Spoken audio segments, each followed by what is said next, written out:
Hoje celebramos com alegria essa festa extraordinária da Imaculada Conceição de Maria Santíssima. Essa festa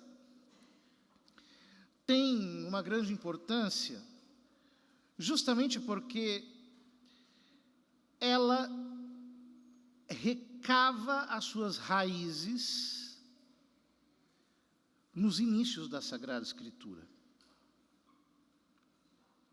Nós lemos, na segunda leitura de hoje, o trecho do livro do Gênesis, em que se relata o pecado original. É muito interessante que, quando São Lucas escreveu o seu evangelho, de alguma maneira ele teve presente a cena do pecado original, uma vez que o diálogo entre Eva e a serpente, de alguma maneira, é remetida pelo diálogo entre Maria Santíssima e o arcanjo. No caso, um anjo caído versus um anjo de luz, diante de duas mulheres, virgens e imaculadas. Justamente porque Eva também foi criada sem pecado. Ora, quando o homem caiu, derrubou consigo toda a criação. Depois do pecado de Adão, o universo de todos os males entrou na humanidade. A morte, o sofrimento, a tristeza, a própria criação ficou perturbada por causa do pecado. Ou seja, o pecado foi a grande tragédia da humanidade. Porém, todos nós podemos nos perguntar, se o pecado é algo tão terrível, causou tanto mal e, sobretudo, produz o pior de todos os males, que é a condenação eterna no inferno, por que Deus permitiu que o mal acontecesse? Por que Ele permitiu que o homem pecasse? Ora, só pode haver uma resposta a essa pergunta. Deus permitiu que o homem pecasse e que com o pecado viessem todos os males, porque, diz São Tomás, é melhor tirar o bem do mal do que tirar o bem do bem. É mais perfeito, requer maior virtude. Ou seja, Deus permitiu que a doença chamada pecado fosse inoculada em todos os seres humanos, porque o antídoto, o remédio, é muito superior. Daí, pôde Ele tirar um bem muito maior. E é exatamente por causa disso que nós lemos essas palavras do versículo 15 do capítulo 3 do livro do Gênesis, conhecidas na tradição da igreja como proto-evangelho, ou seja, o primeiro evangelho, a primeira boa notícia de toda a Sagrada Escritura. Deus olha para a serpente e diz: porém inimizade entre ti e a mulher, entre a tua descendência e a dela. Esta te ferirá a cabeça, e tu lhe ferirás o calcanhar. É muito interessante porque Deus é quem coloca essa inimizade. Deus é que coloca essa discórdia. Ele diz: inimicitas ponam inter te et mulierem, porém inimizade entre ti e a mulher. Notem,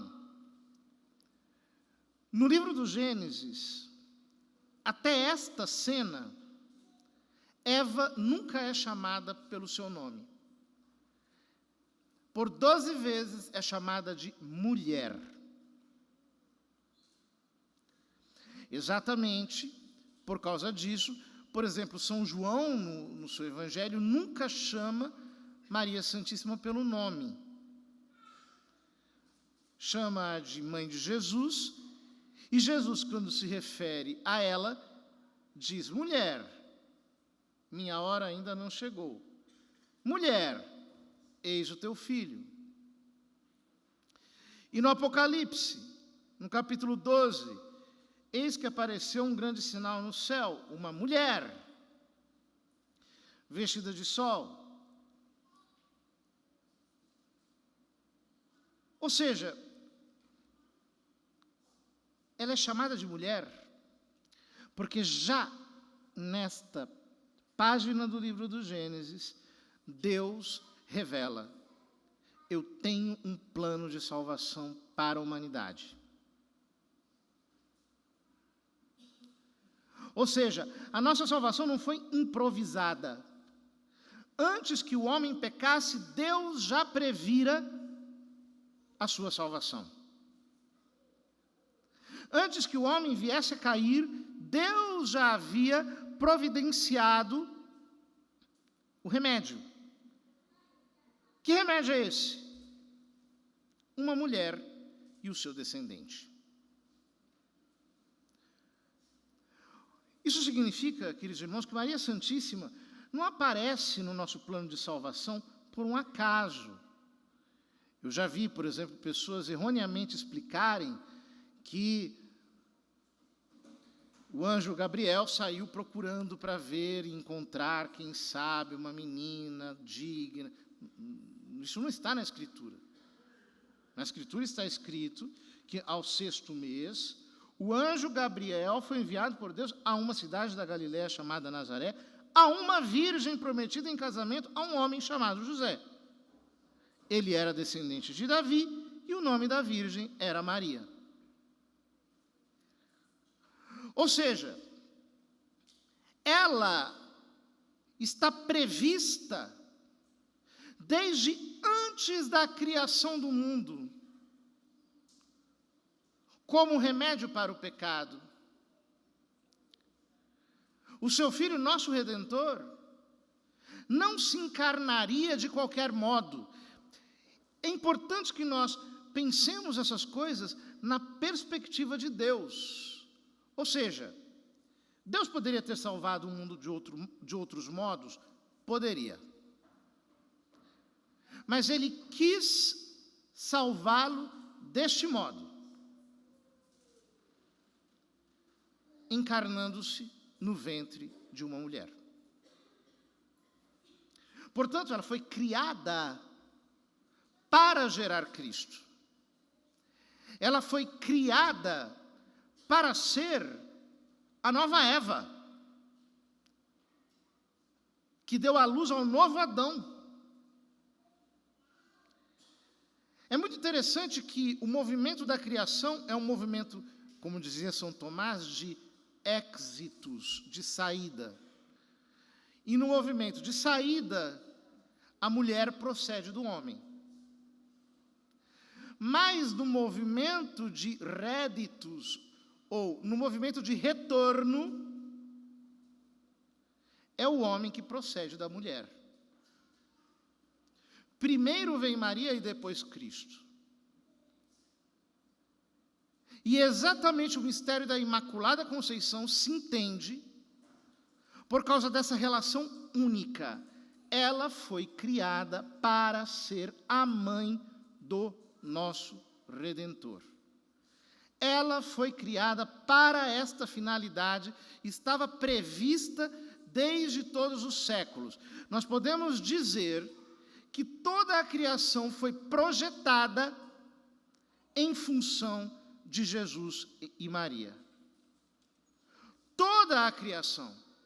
A relação que ela tem com Cristo é única e exclusiva.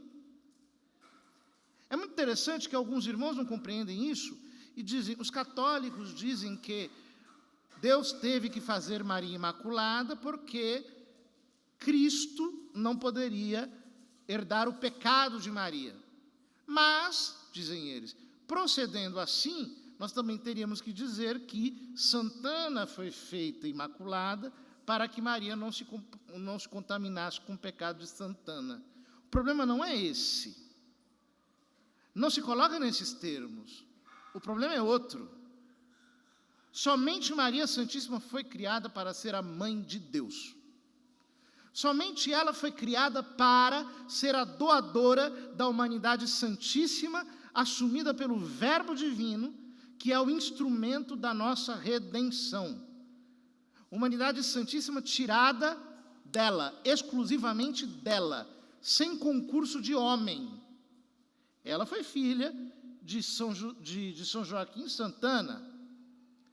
E Deus interveio na sua concepção para imunizá-la do pecado, em previsão dos méritos de Cristo, que é o seu Salvador, pela via da preservação, ela foi preservada do pecado, mas justamente porque somente ela é a mãe de Deus.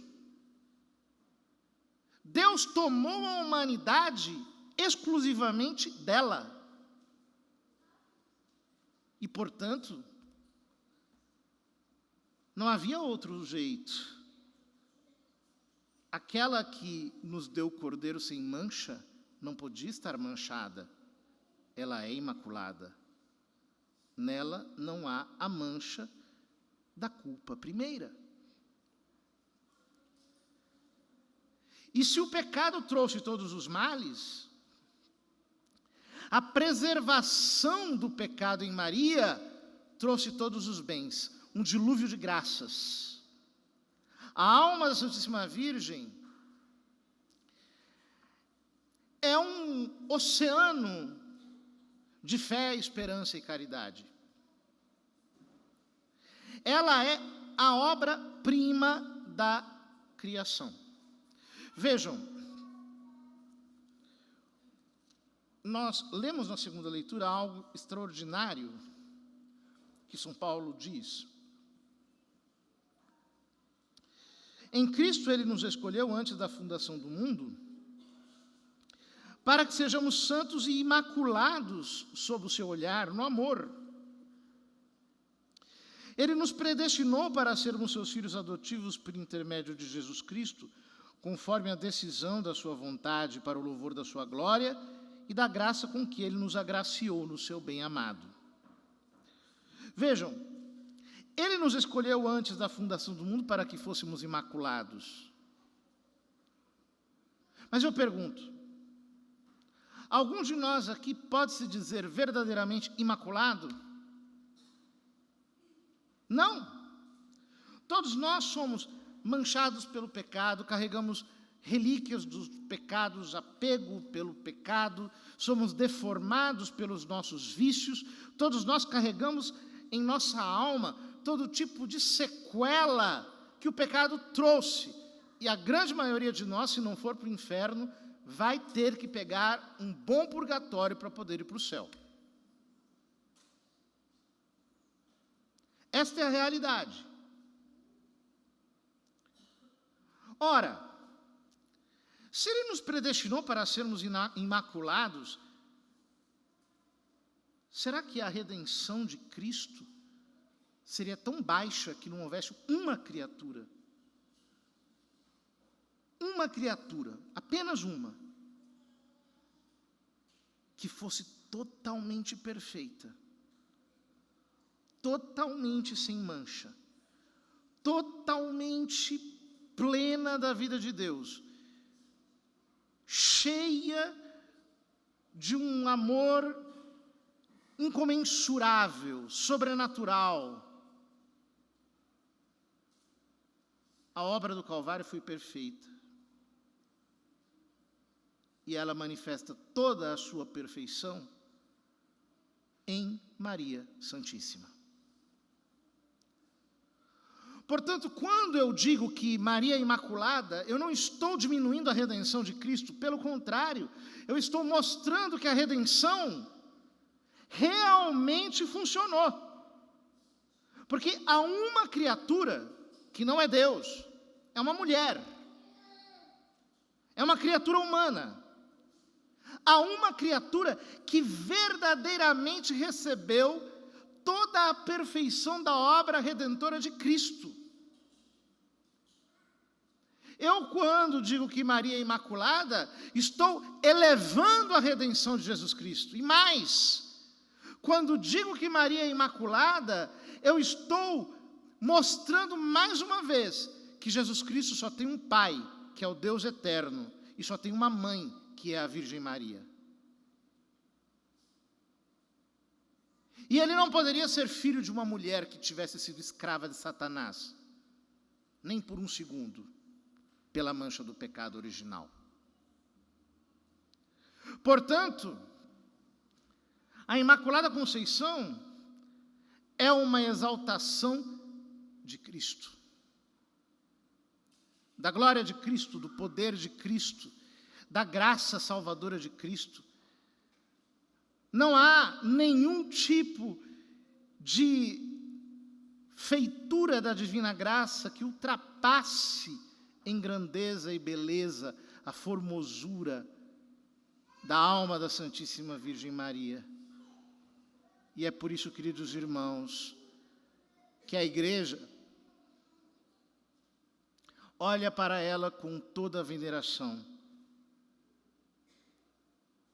como mãe do Verbo encarnado. Se você não entende quem é Maria Santíssima, saiba, é porque você não entendeu quem é Cristo. Aqueles que têm dificuldade, que ficam imaginando, não, mas Maria tira a glória de Cristo, não estão compreendendo o fato básico de que, quando nós a colocamos no seu lugar, a redenção de Jesus Cristo adquire toda a sua formosura, toda a sua perfeição, a sua máxima expressão. E isso nos enche de esperança. Por quê? Aquele que fez maravilhas na alma dela, quer fazer maravilhas em nossa alma. Nós nunca seremos a mãe de Deus, mas nós podemos, de alguma maneira, participar dessa divina maternidade, como diz Santo Agostinho, quando cooperamos com o Espírito Santo, para que ele seja gerado, para que o Verbo seja gerado em nossa alma. Queridos irmãos, que nós possamos assim dar essa exaltação ao Senhor. Dizemos no Salmo: cantai ao Senhor Deus um canto novo, porque Ele fez prodígios. Esse prodígio é dele, é obra dele. E quando nós o enaltecemos, quando nós o engrandecemos, quando nós o exaltamos, é a Deus que nós estamos glorificando. Porque foi Ele, pelos méritos de Cristo, que realizou essa obra transformante nela, para que ela pudesse, desde toda a eternidade, prevista e anunciada, ser a mãe do Cordeiro Imaculado. Que o nosso amor à Santíssima Virgem não seja obscurecido, que a graça do Espírito Santo possa acender em nós um grande afeto para com ela, sabendo que ninguém a amou mais do que o próprio Jesus Cristo. E, portanto, se nós a amamos e honramos a sua conceição imaculada, nós estamos imitando o seu Filho, que nos ordenou através do seu apóstolo a termos em nossos corações os seus mesmos sentimentos. que ela nos arraste para uma vida mais santa e que interceda por nós, para que sejamos também purificados dia após dia, recuperando, ao menos em parte, a candura, a alvez, a candidura de nossa veste batismal.